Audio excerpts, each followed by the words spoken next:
Hi guys, welcome back to another episode of my YouTube channel. And in today's video guys, I'm gonna do an unboxing and a try-on haul from Figs. So if you're not familiar with Figs guys, Figs is an American healthcare apparel brand based in Santa Monica, California. And they sell scrubs in a variety of styles and colors and other stuffs for healthcare professionals. This is not my first time ordering Figs scrubs guys. I think I started ordering Figs around early this year or late last year. And since then, I just got like addicted with their scrubs. Reasons why I love wearing Figs, guys. One, it's comfortable to wear. Second, the styles. I love their styles and there are so many styles that you can choose from and it's not boring. Third, color. They have so many beautiful colors that you can choose from. Ikaw na lang yung malito kung ano yung gusto mong bilhin.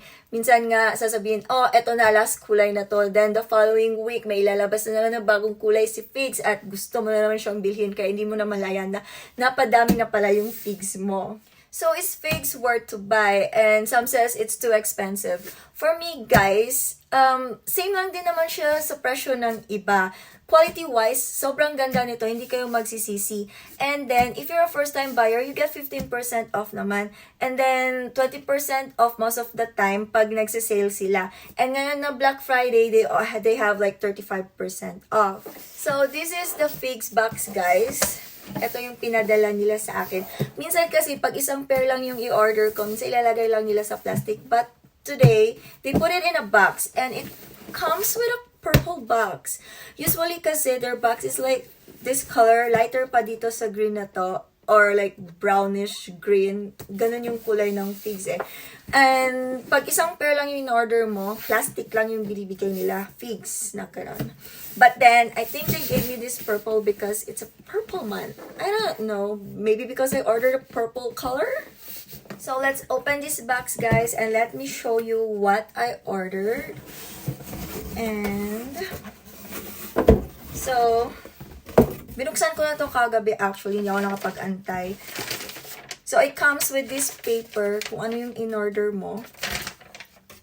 And then, I ordered this, ta-da! The pants and the scrub top.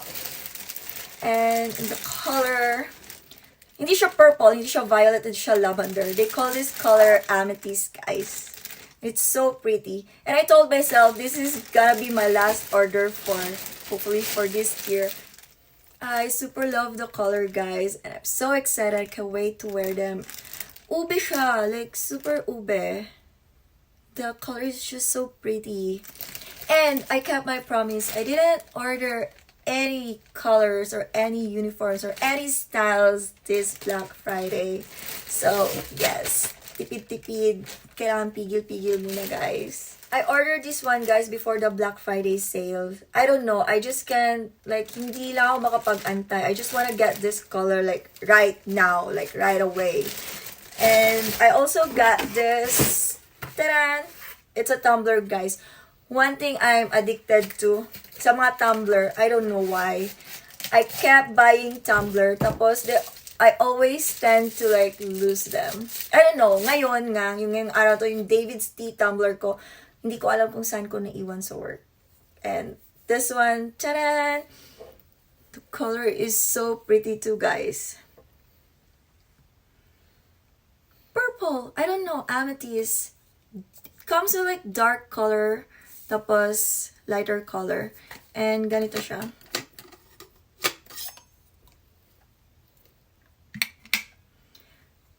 And hindi siya ganun ano tawag dito, kalaki. Tama-tama lang siya actually.